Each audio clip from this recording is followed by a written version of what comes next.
Let's have a look at the winners from the student category who proved their mettle in their respective fields in different parts of the world.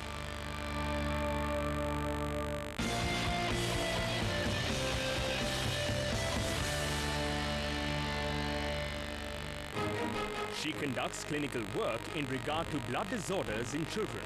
Her passion to provide expert therapeutic care to children affected with cancer and other blood-related malignancies and equip herself to battle this horrifying disease has won Mala Kiran Talekar, the NRI Student of the Year, USA. I grew up in a very small town at the outskirts of Mumbai, Ulhasnagar, in a small middle-class family. My father, Gopal Shivani, was a bank manager. My mother used to work in Bombay Port Trust, but then later was basically a housewife taking care of four of us. I'm the eldest of four siblings. Growing up, my parents never let me feel that I'm a girl and there's only so much that a girl should do or can do. The two lines that my dad said always stick with me, and that is, "Jo dar gaya so mar gaya, jo jeeta wahi sikandar." And I've lived with that. He never let me feel that you shouldn't do something because you're scared, and you shouldn't do something because you think you will not be able to do it. I always learned to take any obstacle that came as a challenge. I topped in my school in the 10th grade. I topped in math in my 12th grade, and then achieved very good marks in math and science, and then I joined the medical school, JJ Medical College, Grand Medical College, and JJ Group of Hospitals. I passed that with honors, and then I decided to do pediatrics. The reason why I did pediatrics was very interesting. I always was scared to touch a child who was ill because I thought I'm going to hurt the child.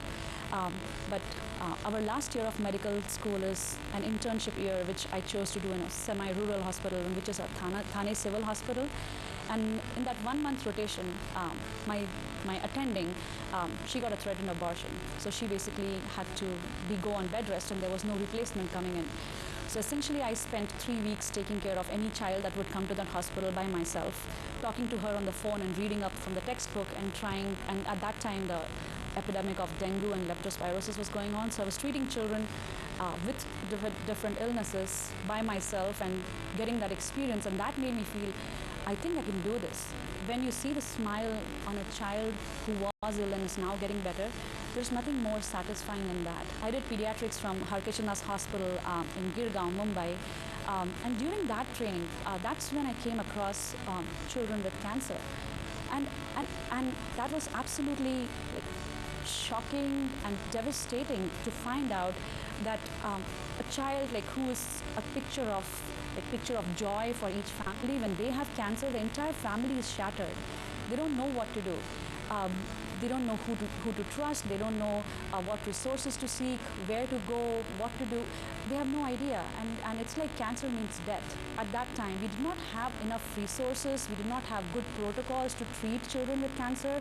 Whatever protocols we had, whatever treatment we had, was more derived from what is being done for adults. So, okay, there's an adult with blood cancer. This is what we give to adults, so let's give the same to children.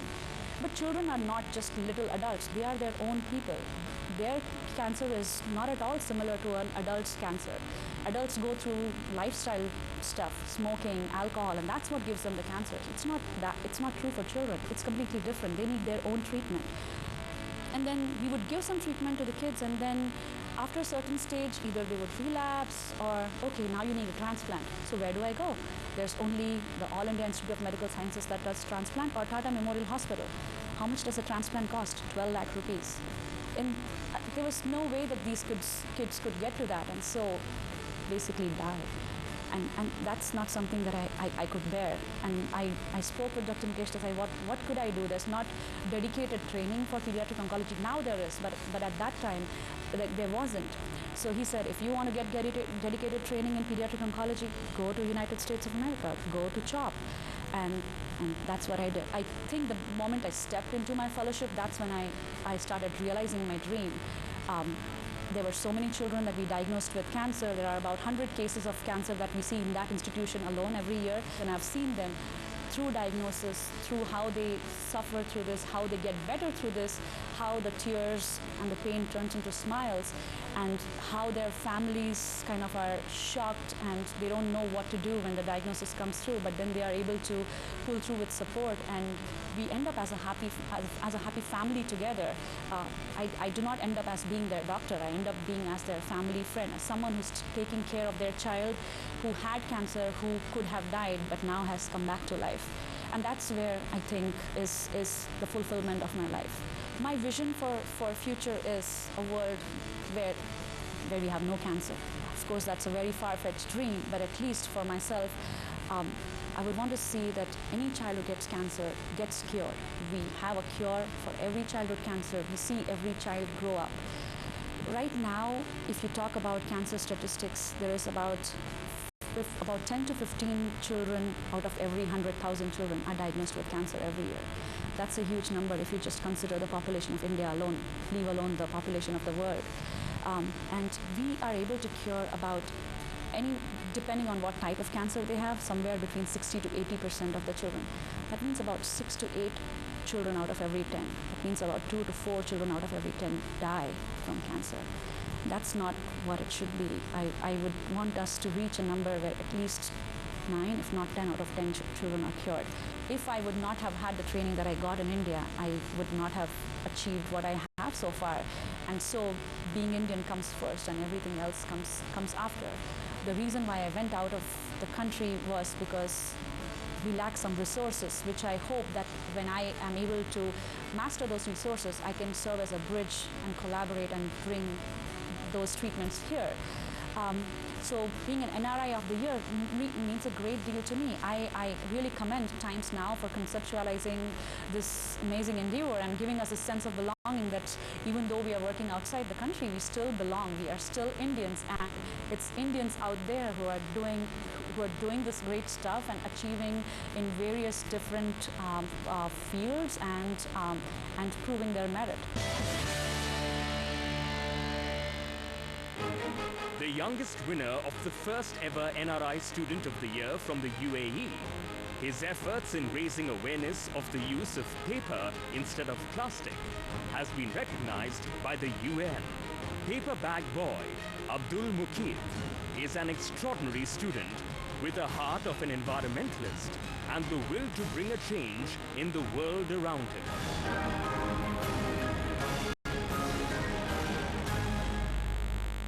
I started a campaign against the usage of plastic bags and spread awareness in the community of recycling newspapers. I started this campaign of the reduce of usage of plastic bags because plastic bags are harming the environment a lot in many ways. It takes many years to decompose, it kills many animals, so I thought that I have to raise awareness and stop the usage of plastic bags. My family and my friends, everybody, when they saw that I started a nice campaign of reducing the usage of plastic bags, they also reduced the usage of plastic bags and used eco-friendly bags. And I did many workshops, more than 120 workshops internationally. So many companies, organizations, peoples all around the world have stopped the usage of plastic bags. United Nations had chosen me to represent the Middle East in their environmental program in Indonesia. When I went there, I saw many children who had come from all parts of the globe, who came to share their experiences of saving environment and their ideas. I learned many ways of saving water, saving environment. I met many people and shared my ideas of reducing the usage of plastic bags and all. There were many challenges during my 4 years of campaign, but main was of time management, of playing, studying and doing my campaign. The impact of my campaign is that many organizations, kids, and in my community many people have reduced the usage of plastic bags and are continuously spreading awareness with their friends and family of reducing the usage of plastic bags and using eco-friendly bags. In the summer holidays, when I go to my home city in Jaipur, Rajasthan, there also I don't stop and have fun, but I spread awareness of reducing the usage of plastic bags in my community. And as that, the Chief Minister of Rajasthan has banned the usage of plastic bags, and I was very happy with this. And also many organizations, schools had invited me for workshops, and I went to the famous St. Xavier School also, and there also I went to 12th and 11th standard and gave them workshops of making gift packs. My role model and inspiration is Mahatma Gandhi because of his great quote, "Be the change you wish to see in the world." I want to see a world without the usage of plastic bags, and I hope that our generations further won't use the plastic bags, and plastic bags will be completely banned and more recycling will be done. I want to be a footballer at Manchester City as a centre defensive midfield, and I want to also see, I also want to do environmental work such as saving water, reducing the usage of plastic bags. I am very happy that I have got this significant NRI of the Year award. I thank Times Now for giving me this prestigious award. I also thank them because of them, my message of my campaign of no plastic bag will be spread all over the world.